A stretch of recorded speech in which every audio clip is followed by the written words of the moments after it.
Bom dia, sejam bem-vindos ao Jornal do Almoço desta terça-feira. Hoje a gente vai trazer mais uma vez as informações da vacinação. A vacinação da Covid é um dos assuntos que mais envolvem os gaúchos. Para muitos, ainda há dúvidas e há incertezas. Mas o que se sabe é que a vacina é o caminho para imunizar todos nós e buscarmos, a partir disso, uma volta cada vez mais rápida a uma maior normalidade. O Rio Grande do Sul tem quase 2.200.000 vacinados. Só que muita gente ainda não voltou para tomar a segunda dose. A estimativa é de que 100.000 gaúchos estão nessa situação. Em Porto Alegre são quase 20.000, metade deles profissionais de saúde. A segunda dose, gente, é fundamental para que a pessoa fique imunizada. E mais importante ainda, quanto mais pessoas imunizadas, mais toda a comunidade cria barreiras contra a propagação do coronavírus. Esse é um dos nossos assuntos de hoje. E você vai ver também confusão no posto de saúde em Guaíba. Muitas pessoas ficaram na fila e acabaram sem vacinas. Elas não sabiam que teria uma distribuição de fichas para vacinação e reclamam da falta de informação. O governo argentino vai exigir, a partir de amanhã, teste negativo de Covid para os caminhoneiros que fazem o transporte internacional de cargas. Cerca de 500 exames terão que ser feitos por dia no Porto Seco de Uruguaiana. Fica cada vez mais caro encher o carrinho do supermercado. Você já notou? Desde 2015 que a inflação não subia tanto no mês de março. E o consumidor se pergunta, onde é que esses preços vão parar? E você vai ver também o trabalho cheio de carinho para esse velho residente de um zoológico da Serra. Você já ouviu falar de um check-up para um puma? Quer participar do nosso programa? Então manda uma mensagem para a gente. O Jornal do Almoço está começando.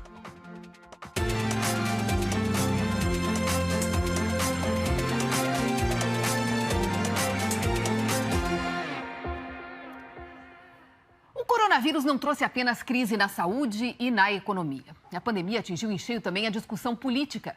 Temas como democracia e ameaça às instituições ganharam cada vez mais espaço e se tornaram motivo de discussões que se espalham rapidamente, às vezes até com bastante agressividade pela internet.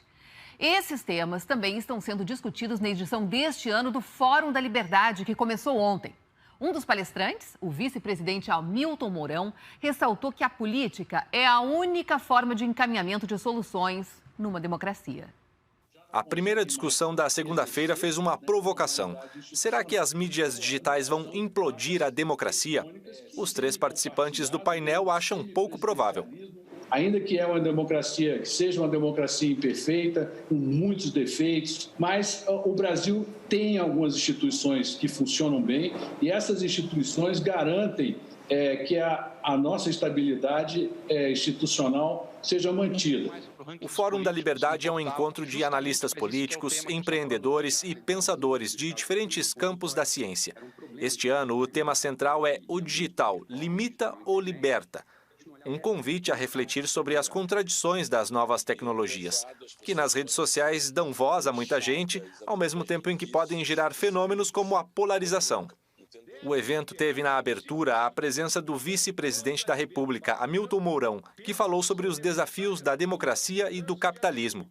Desacreditada pela população, a política é, no entanto, a única forma de encaminhamento de decisões e soluções em uma sociedade democrática. Não há atalho, não há alternativa, não há as formas democráticas de deliberação de temas de interesse geral e comum. O fórum é promovido pelo Instituto de Estudos Empresariais. Em 2 dias, reúne 26 palestrantes, especialistas do Brasil e do exterior. O ex-presidente Michel Temer também participou e falou sobre a liberdade de expressão nos canais digitais. Porque o mundo digital, de alguma maneira, é invasivo, não é? E até hoje nós não temos ainda uma regulamentação suficiente para coibir eventuais manifestações agressivas ao sistema normativo ou, muitas vezes, agressivo às pessoas. A proposta do fórum é reunir diferentes vozes qualificadas para analisar as oportunidades e as ameaças que as ferramentas digitais trazem. Você já parou para pensar na quantidade de horas que passa nas redes sociais e o quão prejudicial isso pode ser se não for usado em conteúdos construtivos? Para o médico psiquiatra Ítalo Marsili, a alta exposição a mídias digitais pode alterar a capacidade do cérebro de regular emoções e tomar decisões. A maior parte das pessoas hoje expostas à internet tem um sistema de recompensa dessensibilizado. Ou seja, quando elas vão para o mundo real, jantar com meus amigos, eu vou, às vezes, até assistir uma partida de futebol, nada disso traz a recompensa, a satisfação. Porque essa pessoa está dessensibilizada, provavelmente está dessensibilizada pela exposição maciça. O último debate do dia foi sobre fintechs, empresas que desenvolvem produtos financeiros totalmente digitais e que têm mudado a forma como as pessoas têm acesso a crédito e investimentos. Para estas empresas, a forma como o cliente pensa é o principal foco. Sempre todo mundo falava de que o cliente é no centro, customer centricity, e na verdade que ninguém estava nem aí pelo cliente, não? E agora, na verdade que o único motivo pelo qual todo mundo está olhando para ele é porque não tem jeito. O cliente de fato agora já está no centro porque ele está num aplicativo de um celular, ele está interagindo numa rede social, e aí a gente se teve que adaptar. O Fórum da Liberdade segue hoje com mais discussões à tarde e à noite. Tudo pela internet e de graça. No G1 RS você consegue mais informações. Vamos agora falar de vacinação? O sul do estado se prepara para uma nova fase da aplicação da segunda dose da vacina contra a Covid. Em Pelotas, 3% da população já recebeu a segunda dose, mas é importante não perder os prazos. A Patrícia Porciúncula traz para a gente os detalhes dessa nova etapa. Tudo bom, Patrícia? Bom dia para ti. Bom dia, Cris. Bom dia a quem nos assiste. Pois é, então a cidade está se preparando. A partir de amanhã, então, tem vacinação na segunda dose no formato drive-thru no centro de eventos. A gente preparou uma tela para o pessoal, então, entender direitinho, se organizar e ir na data correta receber, então, a segunda dose. Vamos ver na tela? Amanhã será dia dos idosos de 78 e 79 anos. Na sexta-feira, dos idosos de 77 anos receberem a segunda dose. Esse grupo recebeu a primeira dose da vacina entre os dias 14 e 16 de março.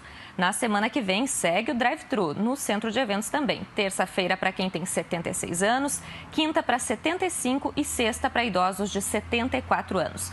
O drive-thru acontece então das 9 da manhã às 5 da tarde. Não pode esquecer da carteira de vacinação e documento de identidade. Já os profissionais da saúde que receberam a primeira dose da vacina no dia 15 de março devem receber a segunda dose na próxima quinta-feira no campus Pelotas do IFSUL, das 9 da manhã às 5 horas da tarde.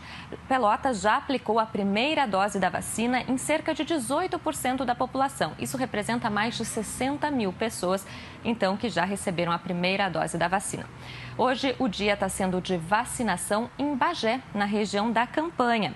É para idosos a partir de 63 anos para a primeira dose da vacina. As 22 unidades de saúde da cidade estão abastecidas. Cristina.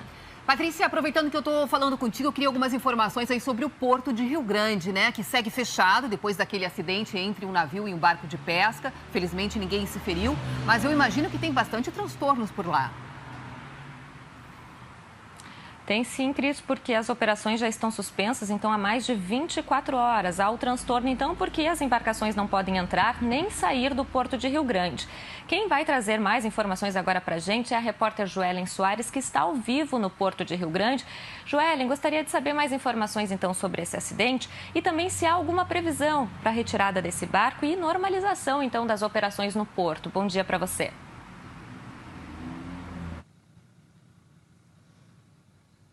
Oi, Patrícia, bom dia para ti e para todos que nos acompanham. Desde as 11 horas da manhã de ontem, as operações no Porto de Rio Grande estão prejudicadas. Nenhum navio pode, então, cruzar o canal de navegação por questões de segurança. O acidente aconteceu bem perto aqui do local onde nós estamos. Mas, para entender melhor, a gente preparou um mapa para mostrar para o pessoal de casa. Olhem só, um navio carregado estava em frente ao terminal de contêineres do Porto, seguindo viagem em direção ao oceano. Foi quando um barco de pesca que estava próximo acabou batendo na embarcação. 3 pescadores pularam na água e conseguiram escapar sem ferimentos. A embarcação, que é de madeira, afundou. Com isso, a gente também tem as fotos para mostrar para vocês de como ficou então essa embarcação após o acidente. Olhem só, o problema agora que acontece então é que esse barco de pesca representa um risco à navegação.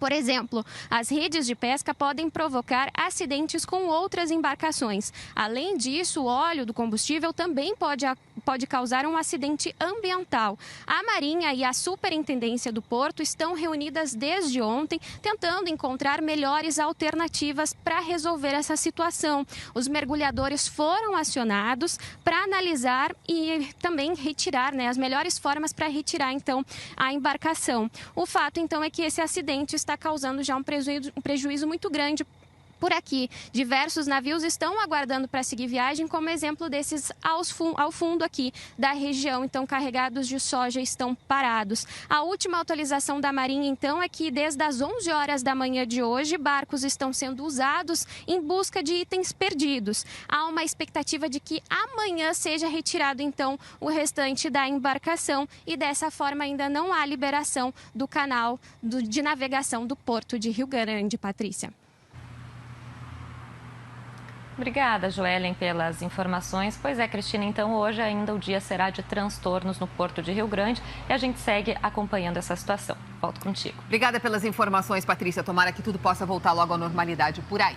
Marco Matos já está por aqui para falar do tempo. Olha, Marco, eu hoje estou aqui assim, bem fresquinha, de braço de fora. Porque não veio cedo para a TV, não. Cheguei agora há pouco.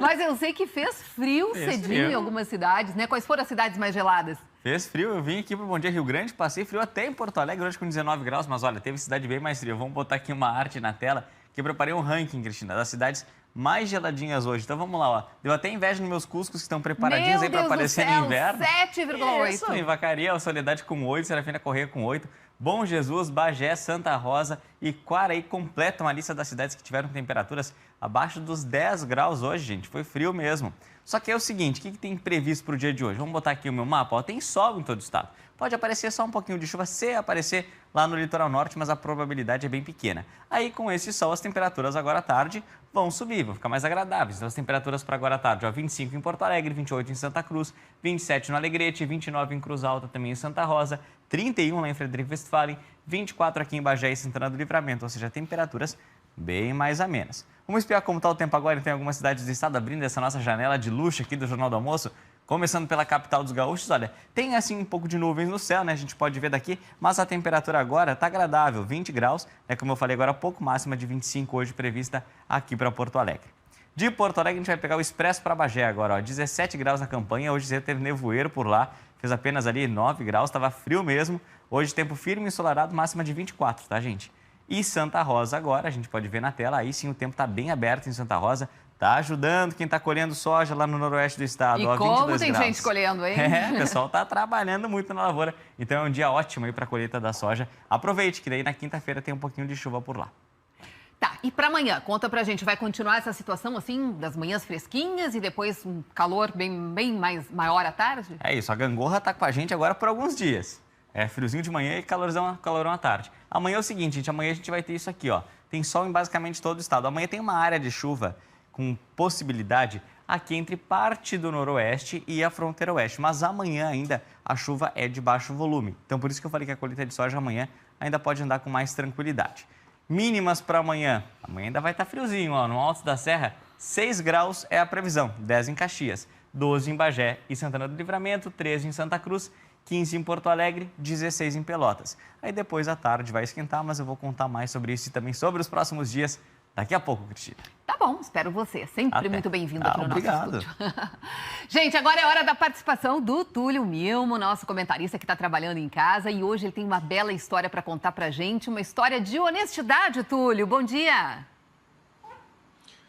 Oi, Cris, bom dia. Olha, não é uma história assim que vai render manchete, não é uma história espetacular. Uma história simples, do cotidiano, de duas pessoas que não se conheciam, que não buscavam fama e nem reconhecimento. Eu fiquei sabendo por acaso dessa história e fui atrás e fiquei encantado com a simplicidade, com um belo exemplo, com um exemplo de honestidade e de retidão. Mais ou menos o que aconteceu, mais ou menos não, exatamente o que aconteceu. Uma professora universitária aqui de Porto Alegre, Andréa Leal, foi fazer um Pix, um depósito, num valor elevado, R$ 8.600. Tem aquele negócio de escolhe a chave, a CPF, a celular. Bom, ela errou e acabou mandando o Pix de R$ 8.600 para uma pessoa que ela nem conhecia e nem sabia quem era. Bom, entrou em pânico, se apavorou, disse, meu Deus, nunca mais. O dinheiro caiu na conta dessa pessoa e sumiu. O que ela não sabia é que essa pessoa, a Evelyn de Freitas, vou chamar de menina, 19 anos, moradora de Guaporé, trabalha numa indústria lá, numa fábrica, quer dizer, não é uma pessoa rica, milionária. Assim que a Evelyn viu esse valor, recebeu o aviso de, opa, esse dinheiro não é meu. E imediatamente foi atrás pelo nome, pelo CPF, para tentar encontrar a dona do dinheiro e devolver. O que foi feito de uma forma rápida e simples. A Evelyn foi até o banco, não conseguiu fazer a transferência para a conta da dona pelo caixa, porque o valor era alto, ficou na fila, pelo caixa eletrônico. Ela ficou na fila, foi para o caixa lá onde tinha atendente, devolveu o dinheiro na mesma hora. As duas conversaram rapidamente, a solução foi encontrada de uma forma absolutamente eficaz, reta, honesta e perfeita. Não é uma notícia que vai virar manchete, mas eu fico muito feliz de ver, de reconhecer, de compartilhar com vocês exemplos como esse. As coisas podem ser simples, as coisas podem dar certo, as coisas podem ter luz, energia positiva e, basicamente, honestidade, que é um pré-requisito, mas é sempre bom quando acontece e a gente pode ficar sabendo, e isso é extremamente inspirador. Parabéns às duas pelo belo exemplo de retidão e de honestidade. Beijos e abraços. Até amanhã. História, isso se chama educação, né, Túlio? Que bacana, muito legal, a gente tem que falar isso, dividir esses casos. Que bom que fosse sempre assim, mas a gente sabe que não é. Então fica aqui o exemplo da Evelyn, realmente de parabéns. Obrigada, Túlio. Amanhã, Grêmio e Inter entram em campo, o Colorado no Gauchão, o Tricolor na Libertadores. Alice Bastos Neves já está chegando aí no próximo bloco com todas as informações do futebol. E você vai ver também, moradores de Guaíba esperam e mesmo assim ficam sem a vacina da Covid. A gente explica o que aconteceu para você em 1 minuto e meio.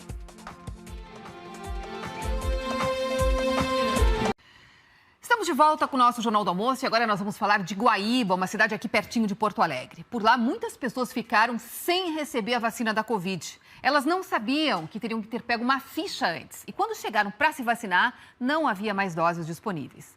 O repórter Alfredo Pereira foi conferir a situação. Aos 63 anos de idade, essa professora aposentada levou a cadeira de praia e muita paciência para se vacinar nessa unidade básica de saúde em Guaíba. Chegou que horas? 10:50 da noite de ontem.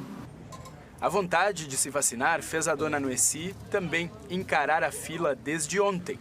Ela chegou às 10 da noite. Pegando frio sem poder pegar frio, porque eu tenho problema nos ossos, dando quebra nas pernas, de dor, né? E fazer o quê? Hoje foram distribuídas 495 fichas para 5 unidades de saúde aqui em Guaíba. Na unidade do centro, elas acabaram por volta das 6 horas da manhã. As fichas elas são entregues às 5 da manhã, até para ajudar as pessoas que vêm às 9 da noite, que a gente sabe que a população está ansiosa para ser vacinada, eles chegam 9, 8 horas da noite. Então a gente da Defesa Civil achou melhor a gente entregar às 5. Quem quiser ir para casa, tomar um café e voltar depois, às 9 horas pode voltar a ser vacinado. Só que essa entrega das fichas não solucionou a situação de quem veio de longe e não tinha como voltar para casa. Inclusive, as fichas foram entregues para gente como a Dona Rosa, que olha só, aos 80 anos de idade, chegou às 4 da manhã para tomar a segunda dose, que estava marcada para hoje. Pegou a ficha às 5 horas. Só 2 horas depois, ela e o genro descobriram que a segunda dose não estava sendo aplicada, porque resolveram perguntar para a Defesa Civil, que estava entregando as fichas. Acho errado, né? Porque se marcaram para vir hoje, eu vim, né? Aqui tem gente que dormiu aqui, que foi embora já, porque vai voltar com a ficha e não sabe que não tem a segunda dose. E eles nem sabem informar quando é que chega a segunda dose. O José chegou na unidade às 7 da manhã, ficou sabendo que nem tinha mais ficha e se sentiu desrespeitado. O prefeito nos enganou, ele disse que não precisava vir cedo e o horário podia chegar aqui 7 horas, 8 horas, para entregar a ficha e tinha vacina o suficiente. E não tem. De acordo com a Prefeitura de Guaíba, as senhas foram distribuídas para evitar que a população ficasse na fila caso acabassem as doses e que divulgam os horários de distribuição de fichas pelas redes sociais. Bom, a gente continua falando de vacina, mas dessa vez a vacina da gripe. No noroeste do estado, a procura tem sido baixa nesses primeiros dias de campanha. Já para a Covid, os grupos prioritários fazem fila para receber essa vacina. Vou chamar o Matheus Rudigueiro aqui para conversar com a gente, porque as duas são importantes, né, Matheus? Exatamente, Cristina. Boa tarde a todos. Fundamentais neste momento em que as duas campanhas estão acontecendo em paralelo. A gente começa falando da vacina contra a gripe porque o município de Cruz Alta decidiu separar os locais. Então, a vacinação contra a gripe acontece em 4 locais, em 4 bairros diferentes da cidade, justamente para evitar filas e aglomerações. Lembrando que a vacinação contra a gripe deve ser aplicada neste momento para crianças até 6 anos incompletos, profissionais da saúde, indígenas e também gestantes. A vacinação contra a gripe acontece sempre das 8 ao meio-dia e também da 1h30 às 5h30 da tarde. E nos 2 primeiros dias, ontem e hoje, pouca procura, não teve registros de aglomeração. Diferente da vacinação contra a Covid, a campanha que já vem acontecendo nos últimos meses e que agora está vacinando os idosos acima de 63 anos na primeira dose. Além disso, está aplicando também a segunda dose naquelas pessoas que se vacinaram entre os dias 15 e 16 de março e que estão completando o período de 28 dias entre as 2 doses. Precisam se vacinar agora quem fez a vacina da Coronavac nesses dias. O movimento é maior, lembrando que só tem um local para vacinação em Cruz Alta da Covid-19, que é a Escola Anis Dias, das 9 da manhã às 2 da tarde. Cristina. Matheus, queria que você aproveitasse para contar para a gente aí alguns detalhes sobre essa operação da Receita Federal para combater aí fraudes envolvendo o imposto de renda dos produtores rurais. Exatamente, é uma grande operação da Receita Federal que chega na segunda fase. A primeira fase aconteceu entre 2019 e 2020 na região de Cruz Alta e agora foram identificadas várias irregularidades na região de atuação de Santo Ângelo. Como que funcionava esse esquema descoberto então pela Receita Federal? Produtores rurais, pessoa física, estavam declarando nas suas declarações anuais de imposto de renda notas fiscais de mercadorias, de insumos adquiridos, só que essas notas fiscais, muitas delas eram frias, notas falsas, de empresas que na verdade são de fachada. Essas empresas de São Paulo, melhor dizendo, que acabavam emitindo essas notas, funcionavam em endereços onde os terrenos são baldios, também indicavam endereços de imóveis fechados para locação, muitas vezes nem existiam na prática. Além disso, também muitas notas eram emitidas em sequência. E teve um caso registrado até de mais de 200 notas emitidas para o mesmo produtor rural em sequência. Isso, claro, chamou muita atenção dos investigadores. Os auditores dizem que essa fraude, além da região de Santo Ângelo, pode acontecer também em outras regiões do país. Mas só aqui na região de Santo Ângelo, nessa segunda fase, o prejuízo aos cofres públicos pode ter sido realmente muito grande, como fala o chefe de fiscalização do Estado. Com esse trabalho, nós esperamos recuperar 120 milhões de reais aos cofres públicos. Por fim, é importante dizer que as investigações continuam, pois o esquema foi disseminado para outras regiões fora do estado do Rio Grande do Sul e acarretarão, sem sombra de dúvidas, outras fases dessa mesma operação. São impostos que deixam de ser recolhidos por meio de fraude, né? Como a gente viu, então, essas empresas que acabavam emitindo essas notas de fachada e que podem ter, então, lesado aí os cofres públicos em mais de 120 milhões de reais. A Receita segue investigando, como o auditor falou, porque outros casos no Rio Grande do Sul também estão sendo investigados e podem vir à tona já nas próximas fases da investigação. Cristina. Imagina, né? 120 milhões de reais só aqui é um prejuízo enorme. Obrigada, Matheus. Vamos falar de futebol? Amanhã a dupla Grenal entra em campo, o Inter pelo Campeonato Gaúcho e o Grêmio pela Libertadores da América. Alice Bastos Neves. É isso, Cris. Que bom falar contigo. Os gremistas em um jogo decisivo, os colorados voltando a campo depois de um longo período só de treinos. O Inter enfrenta o Aimoré pelo Gauchão. Vocês vão ver esse jogo com a gente ao vivo na RBS TV. Amanhã, logo depois da novela Império, o primeiro jogo depois da derrota lá no Grenal, né? E também no último jogo antes da estreia do Inter na Libertadores. Então vai ser uma baita oportunidade de ver em campo o que o técnico Miguel Ángel Ramírez trabalhou com o grupo nesse período de treinamentos. Se vencer, o Inter assume a liderança do Gauchão e se classifica com uma rodada de antecedência já para a próxima fase. Para o Grêmio, amanhã é vencer ou vencer. Depois de perder o primeiro jogo para o Independiente Del Valle por 2-1, agora os tricolores precisam de vitória na Arena para entrar na fase de grupos da Libertadores. Para isso, vão seguir aquela mistura de experiência e juventude que vem dando certo. Mas no caso da lateral direita, é muita juventude. A gente conversou com o Felipe, esse guri que foi chamado às pressas para o Paraguai, lá para assumir a posição, já que os titulares estavam com Covid. A história dele é muito legal. Ele que joga amanhã na Arena nesse jogo super importante e decisivo. E agora aqui no JA eu quero conversar com o Pedro Ernesto Denardim sobre isso, porque a gente está na véspera aí do Inter voltar a campo pelo Gauchão e do Grêmio ter essa super decisão pela Libertadores, né, Pedro? Pois é. Alice, imagina, né? O técnico do Inter teve 10 dias para treinar. Faz o jogo amanhã contra o Caxias, tem mais uma semana para treinar para a estreia na Copa Libertadores da América. Parece um presente de Deus que teve Miguel Ángel Ramírez. Bom, mas enfim, é o calendário. E isto significa dizer que o Inter classificou como vice-campeão do Campeonato Brasileiro do ano passado, ou seja, estava no G4 e está ganhando agora as benesses desta classificação. E o Grêmio? Bom, você disse, o Grêmio tem que ganhar, e eu vou acrescentar, ou ganhar. Não tem outra possibilidade. Imagina isso, que eu fiz as contas. Se o Grêmio for para a Libertadores na fase de grupos, ele fatura 17 milhões. Se o Grêmio for para a Copa Sul-Americana, ele fatura 5 milhões. Ou seja, o prejuízo só na primeira etapa é de 12 milhões de reais. Ora, é claro que isso faz uma diferença muito grande. Por isso, o Grêmio chamou o PP, chamou o Maicon, chamou quem mais? O Kahneman. Quer dizer, o Grêmio... e o Jean-Pierre. Está todo mundo concentrado para fazer uma grande, extraordinária força para tentar ganhar desse Independente del Valle, que deu um trabalho imenso lá em Assunção, no Paraguai. Ou seja, o Grêmio vai com tudo, completamente focado, decidido a ganhar esta partida e, por consequência, ganhar a classificação, porque é muita diferença de dinheiro e ainda tem a questão local ali. Se imagina, o Inter na Libertadores e o Grêmio na Sul-Americana, os colorados dirão assim, eles estão na Série B. Por aí. Assim é o futebol. Então o Grêmio precisa ganhar.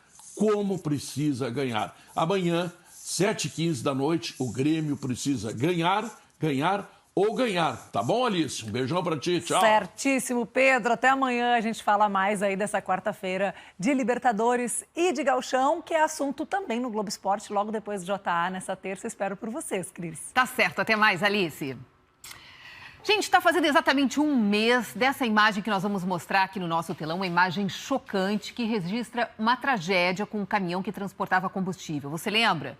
O motorista morreu, o caminhão tombou e acabou explodindo. Foi em Estrela, na BR-386. A cidade fica na região dos Vales. E é para lá que a gente vai agora conversar com a Maiara Medina. Maiara, então, hoje completando aí um mês. Tem novidades, Maiara?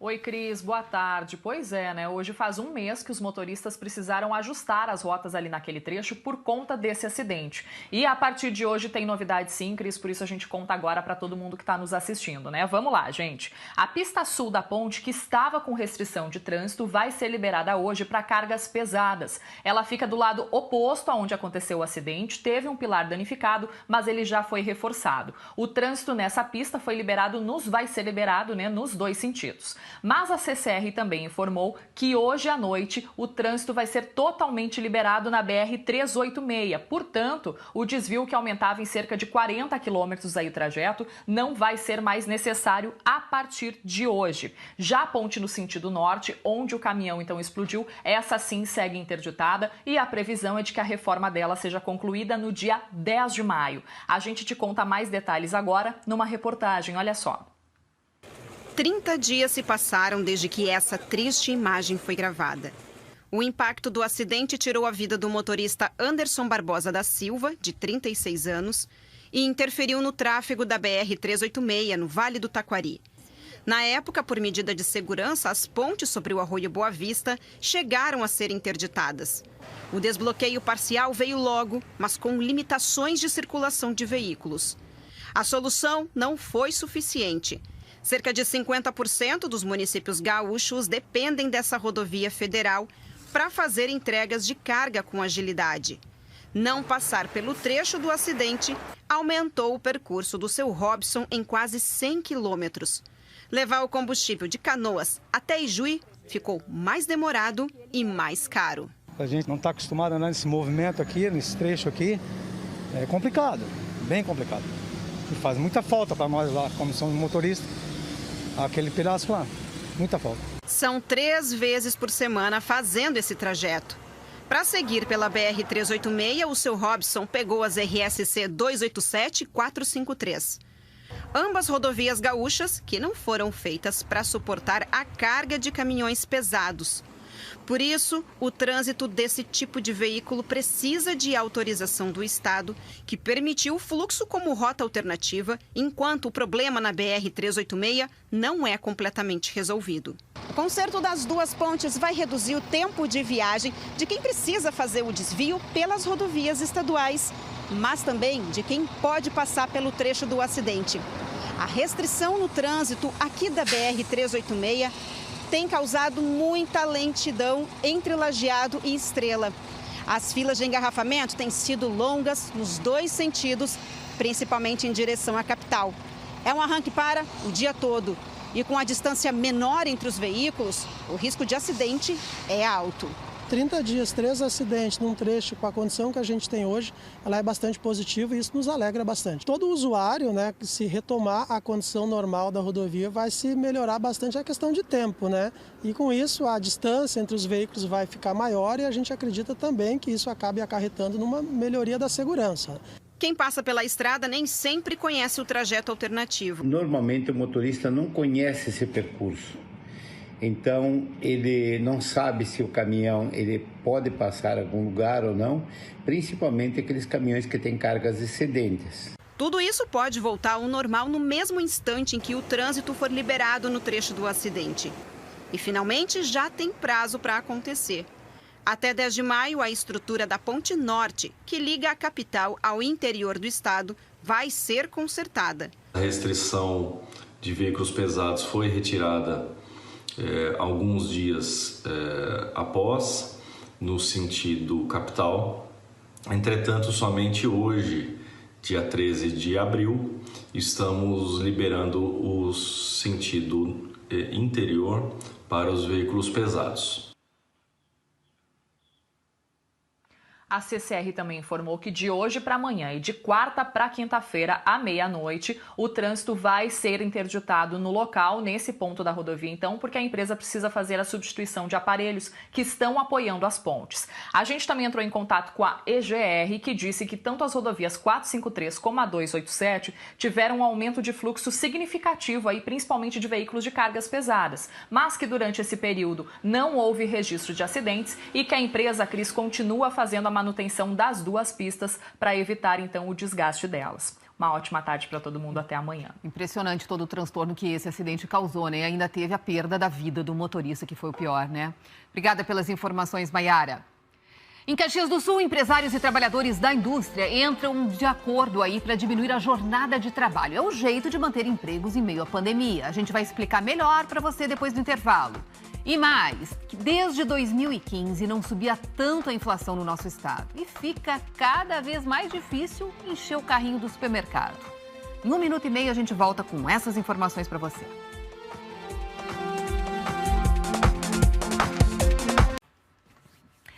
Qual tem sido a sua sensação na hora de ir ao mercado? E quando precisa abastecer o carro? Dói no bolso, né? O aumento dos preços segue assustando os consumidores. A alta da inflação registrada em março foi a maior para o mês desde 2015. E fazer as compras tem sido um sofrimento para muita gente. Nem gosto mais de fazer rancho. Levanta a pressão, a gente se preocupa porque é tudo muito caro. Dona Veronilda, a gente sabe bem o que é isso. Cada vez que entramos no mercado é uma surpresa. Os alimentos aumentam de preço o tempo todo. Todo mês a gente nota que aumenta muito. Não adianta levar o mesmo tanto de dinheiro, porque a gente diminui a mercadoria, mas aumenta os preços. O feijão, o arroz subiu muito. O óleo de soja, né, que é o que o pobre usa, né? E quando vamos abastecer o carro?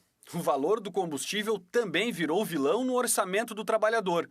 Fábio tinha uma empresa que fechou as portas em 2015 e, para ganhar a vida, virou motorista de aplicativo. Só que está cada dia mais difícil conseguir lucrar.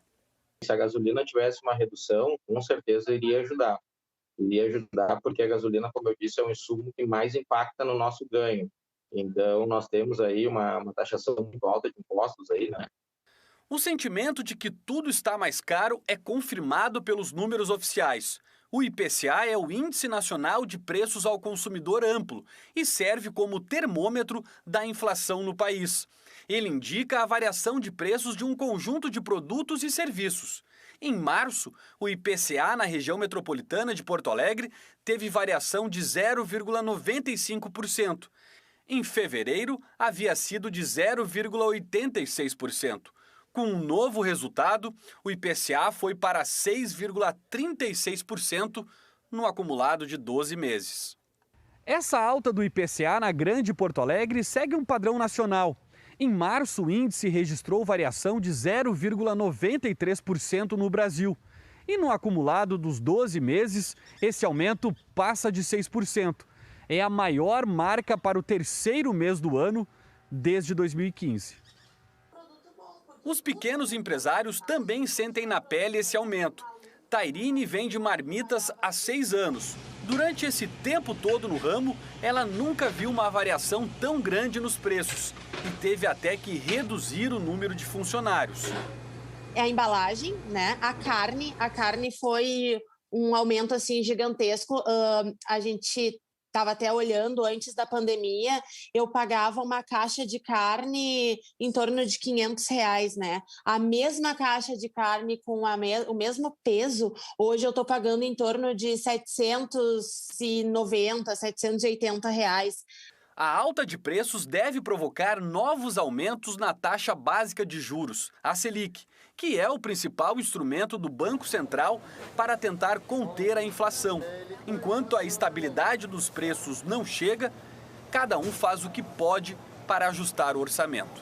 Tem que cortar o churrasco, né? Porque se come carne na semana, não come no final de semana, né? Se quer comer no final de semana, não come na semana. Daí tem que comer ovo, né? O problema é que esses cortes aí a gente tem que estar fazendo quase que todos os dias, né?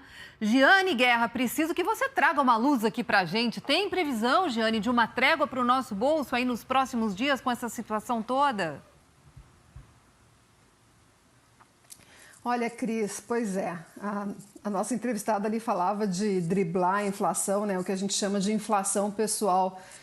Ir na xepa da feira, pesquisar preço, olho no catálogo, substituição de alimentos, mas mesmo assim fica difícil, né? Chega uma hora que a gente não consegue mais ter jogo de cintura.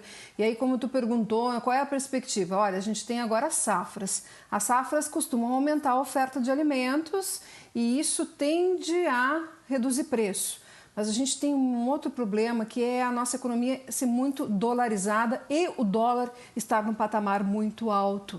E aí aumenta o preço dos alimentos para exportar, o mercado interno também precisa pagar mais, aumenta o custo lá do produtor do alimento para comprar o fertilizante, para fazer o transporte, porque o diesel também está mais caro.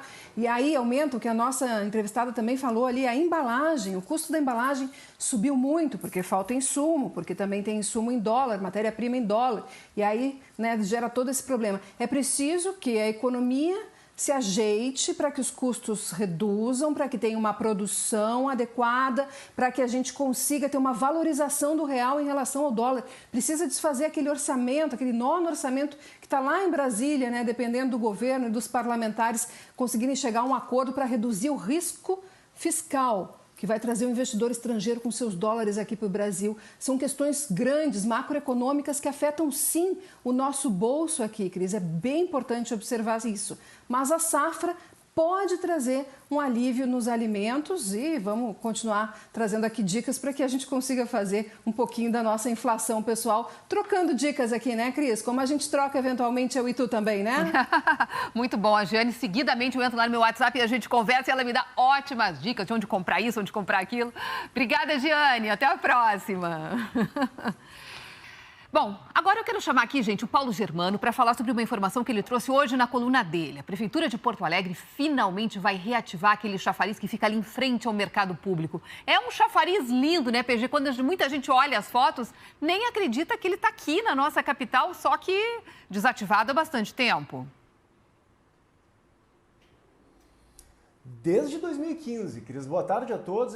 Pelo menos é o que me garantiu o secretário César Schirmer, que até o final do ano esse chafariz aí que a gente vê nas imagens vai ser reativado no Largo Glênio Pérez, em frente ao mercado público. Ele foi desativado em 2015, eram 19 jatos de água, né, que se iluminavam à noite, bonito aquilo, né, numa extensão de 40 metros em frente ali à fachada do mercado público. Mas quando eu publiquei a coluna celebrando essa intenção da prefeitura de reativar o chafariz, recebi muitas mensagens dizendo que isso aí é uma bobagem, que nós temos outras prioridades, que a gente tem mais com o que se preocupar, né? E esse é um dos argumentos mais perigosos e estapafúrdios, com todo respeito, quando se fala em administração pública. Um governo é dividido em várias secretarias justamente por isso, né? Secretaria de Educação vai se preocupar com a educação, prioritariamente. Secretaria de Saúde vai se dedicar à saúde. E o setor do governo destacado para pensar o espaço público tem que se preocupar com o chafariz, claro que sim, e com o espaço público como todo. Aliás, um dos grandes problemas de Porto Alegre nos últimos 20 anos é justamente a prefeitura ter abandonado o espaço público da cidade. Isso é criminoso, né? São equipamentos como esse, chafariz, monumentos, fontes, né, paisagismo, que tornam uma cidade mais atrativa, mais interessante, mais agradável, mais vibrante. Isso, inclusive, aliás, quem é que os investidores vão investir em qual cidade? Eles investem em cidades que são justamente atrativas, interessantes. Portanto, o espaço público bonito também é atração para investimentos, para dinheiro, para as pessoas, para visitantes, para turismo, consequentemente para renda, para emprego, né? Então esse chafariz aí que algumas pessoas entendem como uma preocupação burguesa, supérflua, desnecessária, ele é atração turística em vários lugares do mundo. Vamos chamar aqui para a tela algumas imagens de outras cidades. Olha aí, ó. Nova York, Genebra, Londres, Singapura, lá todo mundo acha bonito o chafariz, né? Aqui, uma obra que custou centenas de milhares de reais, porque embaixo desse chafariz tem inclusive um reservatório grande, com 12 mil litros de água, que é para a água girar, né? Para não ter desperdício de água. Ele fica 6 anos soterrado embaixo da terra e todo mundo acha normal. Abandonado pelo poder público, é inacreditável. Tudo bem, não foi uma obra paga com dinheiro público, foi uma empresa que bancou essa obra na época, mas a obra é nossa e foi abandonada. Então acho muito oportuno, sim, que a prefeitura agora tente reativar esse chafariz e promete isso para até o final do ano, como eu acho que deve reativar todos os outros chafarizes da cidade. Eu nunca vi uma cidade que detesta tanto chafariz como Porto Alegre. Tá cheio de chafariz desativado por aí na Praça Japão, na Praça da Alfândega. Vamos ativar os chafarizes? Poxa, isso é que faz uma cidade ser vibrante, uma cidade ser interessante. Tchau, gente. Desculpa a minha revolta. Até Não, amanhã. mas eu concordo plenamente com você, PG, porque tanta gente passa ali na frente do mercado. É muito bonito ver aquela água toda jorrando. Acho que traz, né, um alívio no dia a dia, um momento para as pessoas ali terem essa oportunidade de estar vendo uma obra tão bacana. E se não vai ter custo, né? Se é custo de empresa privada, vamos lá, vamos investir na nossa cidade, gente. Obrigada, PG. Depois do intervalo, milhares de gaúchos ainda não voltaram para receber a segunda dose da vacina da Covid. Esse é um alerta importante que a gente vai fazer. Em Porto Alegre são quase 20 mil, metade profissionais da saúde. E você vai conhecer também, vai saber também que o governo argentino vai agora passar a cobrar teste de Covid dos motoristas brasileiros que viajam para lá. Seriam necessários até 500 exames por dia no Porto Seco de Uruguaiana. A gente vai trazer os detalhes, você já sabe, em 1 minuto e meio.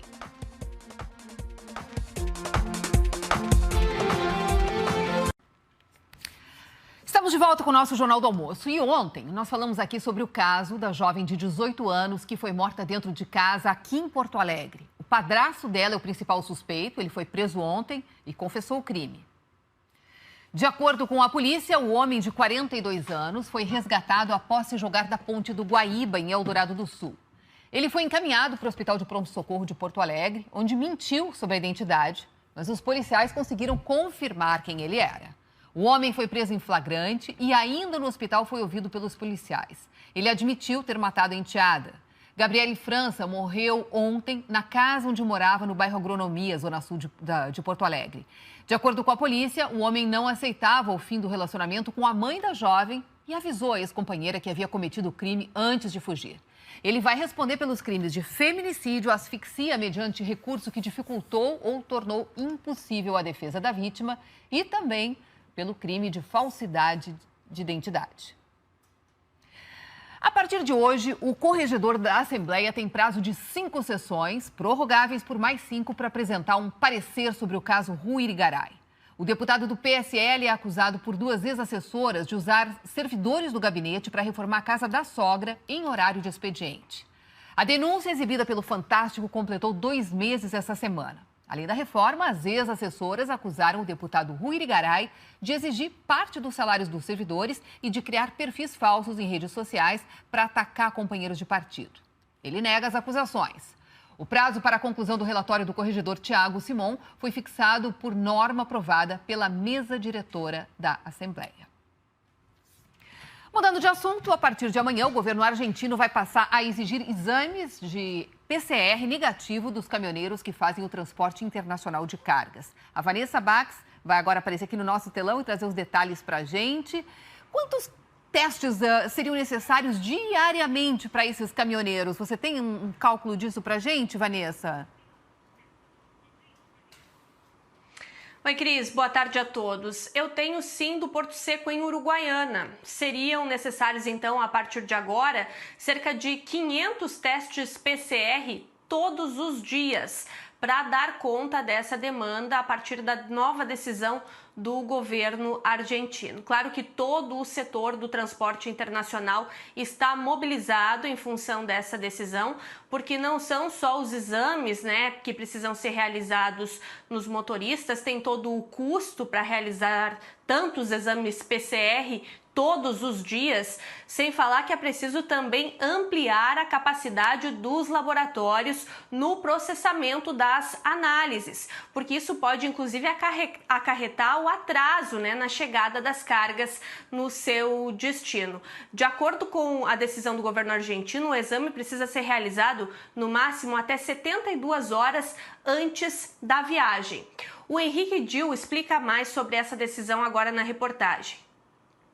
A decisão do governo argentino determina que caminhoneiros que fazem o transporte internacional de cargas apresentem o resultado negativo do exame RT-PCR antes de entrar no país. O exame precisa ser feito até 72 horas antes da viagem. Isso já afetou a logística de algumas empresas. Eu, para ter uma ideia, me liberou 2 caminhões ontem. Eu já não quis mandar para a Argentina já sem esse teste, para evitar que motoristas fiquem trancados nas rutas, como eles dizem lá. Já mandei fazer os testes ontem às 8 horas da manhã, fica pronto hoje às 5 horas da tarde. Os caminhões liberados, com a senha, isso aí tudo é um atraso que nós temos. O custo do PCR hoje está R$ 150, um laboratório que nós conseguimos mais em conta aqui em Uruguaiana hoje isso aí.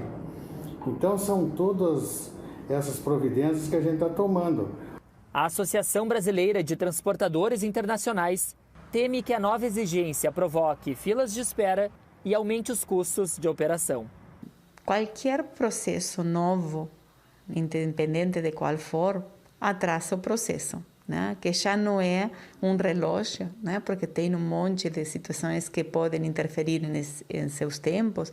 Então, claro que vai demandar um tempo a mais até se adequar a um novo procedimento, até ser assimilado pelo processo. Então, claro que vai terminar afetando o procedimento, porque os laboratórios também não trabalham de segunda a segunda, Eles também têm tempos para fazer os testes e dias de trabalho. Também é preciso definir em quais laboratórios os exames serão analisados. Uma opção seria a cidade de São Gabriel, mas os exames precisariam viajar 300 quilômetros até lá. Uma outra opção aqui pertinho do Porto Seco, em Uruguaiana, é a Universidade Federal do Pampa. A universidade está fazendo um levantamento para ver quais recursos precisaria para fazer grandes quantidades de exame por dia e deve dar um retorno até a semana que vem.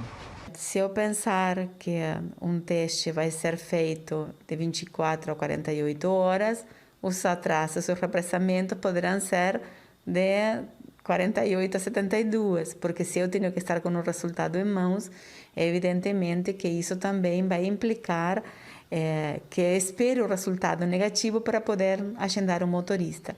Mas já estamos trabalhando para evitar que esse impacto seja muito, porque a atividade é essencial, porque de nós depende o abastecimento, porque de nós dependem alguns alimentos e incluso, por exemplo, oxigênio.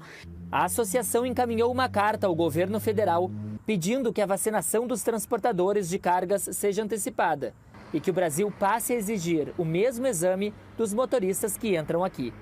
Além da Argentina, Chile e Peru também exigem teste RT-PCR dos caminhoneiros. O Ministério da Saúde disse que os caminhoneiros fazem parte do grupo prioritário da vacinação e que não tem medido esforços para levar a vacinação para todo esse grupo. Já a Anvisa ainda não respondeu sobre a possibilidade de exigir PCR também dos motoristas argentinos que entram aqui no Brasil. Cristina. Obrigada pelas informações, Vanessa. Agora a gente quer falar aqui dos números da vacinação. No estado, gente, nós já estamos chegando a quase 2.200.000 doses aplicadas. E isso contando as 2 doses. Em Porto Alegre também, contando as 2 doses, são quase 400 mil. Só que esses números poderiam ser maiores não fossem os atrasos para a segunda dose. Em todo o estado, cerca de 100 mil pessoas não voltaram para receber o reforço. Olha só aqui em Porto Alegre, nós temos aqui 19.334 pessoas que não foram tomar a segunda dose da Coronavac, que é aquela vacina que tem um intervalo aí de até 4 semanas. E olha, gente, a maioria desses atrasos não é de idosos, não, mas sim de profissionais da saúde. 10.352 não tomaram reforço. Entre os idosos, são 8.212 que não voltaram para tomar a segunda dose. E ainda temos 608 pessoas que estão internadas em instituições e 82 indígenas que também não fizeram o reforço. E esse reforço é muito importante porque as 2 vacinas aplicadas no Brasil só atingem a eficácia máxima de imunização um período depois de tomadas as 2 doses. O Cristiano Dalcin vai nos explicar melhor agora na reportagem. Como é que a senhora está hoje? Tudo bem? Estou muito bem. Agora, a família da dona Zenóbia também está bem mais tranquila. A aposentada de 78 anos foi infectada pelo coronavírus 10 dias depois de tomar a primeira dose da vacina contra a Covid. Os sintomas foram leves, mas o susto foi grande. Realmente, eu deduzo que a vacina me ajudou muito. Tanto é que eu não tive sintomas muito fortes. De vez em quando, um pouquinho de falta de ar, mas não era nada significativo. Controlei pressão, oxigenação do sangue, tudo. Deu tudo sempre bem. A dona Zenóbia ainda não estava com a imunização completa. Quem é vacinado com a Coronavac precisa receber a segunda dose 21 a 28 dias depois da primeira e ainda esperar mais 2 semanas para o organismo ter a proteção máxima do imunizante. Já a vacina de Oxford, a que ela recebeu, é diferente. A vacina de Oxford, a pessoa recebeu a primeira dose. 3 semanas depois, ela começa a fazer um pouco de defesa. Então, ela vai estar um pouco protegida. Essa vacina demora menos tempo que a Coronavac para pegar. Mas para que a gente consiga o máximo de proteção da vacina da Fiocruz, a gente precisa da dose de reforço. Em plena campanha de vacinação contra a Covid, as autoridades de saúde têm se preocupado com um grupo de pessoas que se imunizou no início de março e não completou esse ciclo. Só em Porto Alegre, 13 mil pessoas deveriam ter voltado para receber a segunda dose e não apareceram. Desses ausentes, a maioria é de profissionais da saúde. Mais de 10 mil pessoas não tomaram a segunda dose. Depois vem os idosos. Mais de 8 mil não tiveram o reforço da imunização. Há atrasos também de pessoas internadas em instituições e de indígenas. Cada pessoa atrasada é uma pessoa não protegida. Enquanto a pessoa não fizer a dose de reforço, a Coronavac não vai proteger. Então, é extremamente importante que a pessoa faça a segunda dose. A vacinação na capital continua com pessoas de 63 anos ou mais. Também segue a imunização de agentes de segurança e trabalhadores de apoio de serviços de saúde com 37 anos ou mais em 19 farmácias. Nos pontos de drive-thru, como esse da PUC, 1.200 pessoas são vacinadas nos dias de maior movimento. A Milene, que coordena a vacinação, viveu hoje uma experiência emocionante ao imunizar parte da família. Vacinar meu sogro e minha sogra, mais tarde vem meus pais, e poder chegar a esse momento de vacinar eles realmente é muito emocionante. É É um marco na nossa vida, né? Depois desse um ano de pandemia que a gente teve tanto sofrimento e continua tendo, a gente ter esse alento e essa esperança realmente nos enche o coração. É muito importante que as pessoas tomem a segunda dose. E lembrando, né, vai aparecer o QR Code do G1 na sua tela, a vacinação contra a gripe também está acontecendo. Nessa primeira fase, quem tem que tomar são as crianças até 6 anos, mulheres grávidas ou que tiveram bebê há pouco tempo, profissionais da saúde e indígenas. Você confere todos os locais de vacinação no G1 RS. Marco Matos já está chegando por aqui para mais uma dose do tempo aqui para a gente, mais algumas informações. Você já falou de hoje, de amanhã, a gente quer saber ao longo da semana o que mais vem por aí. Vamos lá, Cristina, ela gosta da previsão a longo prazo. Longo prazo. Então vamos lá, Porto Alegre a longo prazo, vamos ver os próximos dias. Gente, chuva em Porto Alegre se aparecer é só na sexta-feira, tá? E mesmo assim é pouca coisa, ou seja, vai ser uma semana de temperaturas amenas à tarde e friozinho pela manhã, tanto que amanhã a gente vai ter mínima de 15 e máxima de 26 graus. Santa Maria agora, região central do estado, lá no coração do Rio Grande. Vamos ver o que vai acontecer por lá, porque lá em Santa Maria a gente tem uma situação parecida, mas com chuva chegando já na quinta-feira, 7 milímetros. Na sexta-feira também segue a chuva lá em Santa Maria. Temperaturas, né, para amanhã, 14 de mínima, máxima de 29 graus. E em Caxias do Sul, na Serra, olha só os próximos dias. Em Caxias a gente também pode ter chuva igual Porto Alegre, só na sexta-feira, e mesmo assim segue o friozinho pela manhã durante essa semana. Amanhã deve amanhecer por lá com apenas 10 graus e máxima tarde, que não sobe muito não, termina em 23. E olha só, é lá de Caxias do Sul que vem uma história bem bacana que eu vou contar a partir de agora. Inclusive já quero abrir esse telão aí para a gente ver algumas imagens que são lindas. Gente, é lá do Zoológico de Caxias do Sul. Esse morador ilustre do zoológico, um puma, gente, ele recebeu um check-up médico. Ele tem 17 anos, Cristina, e o objetivo é melhorar a qualidade de vida dele, até porque esse puma já está bem velhinho, ele tem uma idade superior à expectativa de vida para essa espécie. A equipe aí conta com 5 profissionais, eles acompanharam todo esse procedimento. O animal pesa 48 quilos e é um dos maiores do zoológico. Esse puma foi resgatado em 2003 pela Polícia Ambiental de Vacaria. Ele já chegou no zoológico domesticado, por isso não teve condições de voltar ao habitat natural dele. Mas é isso, recebeu todo carinho, né, Cris? Que bacana, né? Um trabalho bem importante, bem legal que faz o Zoológico de Gramado na recuperação desses animais. É de Caxias. Esse é de Caxias. Isso, da UCS. Isso aí. É lindo Ah. esse zoológico, inclusive. Eu É verdade. estudei lá, né, então. Vamos ver aqui as mensagens que chegaram no nosso WhatsApp, Cris? Então, o que os nossos telespectadores estão querendo nos contar hoje? Vamos lá. Olha só, a gente falou da colheita antes, aí o que chegou de mensagem de colheita de soja foi um negócio só. O agro não para, valorize o agricultor. Mensagem que a Lisiane mandou lá de Pantano Grande. Legal, né? Muito importante essa colheita desse ano, né? Recorde. Isso aí, olha essa daqui. Acompanhando o vovô na colheita da soja, olha aí, aprendendo o valor do campo. É isso, Lia, que legal. Muito bacana, né? Ver as crianças acompanhando isso. Será que vai virar agricultor também? Quem sabe, pois né? É, com certeza, né? Olha só, Cris, isso aqui é pra ti. Bom dia, Cristina. Minha rosa da cor da tua blusa, Maria Lúcia de Rio Grande. Olha que lindo, rosas amarelas, eu amo, muito linda. Falando em rosas, olha que legal essa mensagem. Cristina, boa tarde. A pandemia nos entristece e a natureza nos anima e nos dá esperança. Mensagem do Rui Leidens. Olha que diferente essa orquídea, gente. Pois é, e é isso mesmo, né? A gente às vezes fica um pouco tristinho agora nesses dias, mas olhar uma flor assim deixa todo mundo mais feliz. E tá na época da colheita do maracujá também, Cristina, para ficar calminho. Olha aí, muito bom, muito bom. Mari Ortiz de Alvorada, linda essa árvore aí, encarregadinha de maracujás. Eu coisa adoro bem boa, comer suquinho, maracujá. Como molho também em cima de um peixinho, de um peixinho, né? Pois é. Eu gosto bastante até do maracujá purinho mesmo, assim, só cortar no meio e comer na colherinha.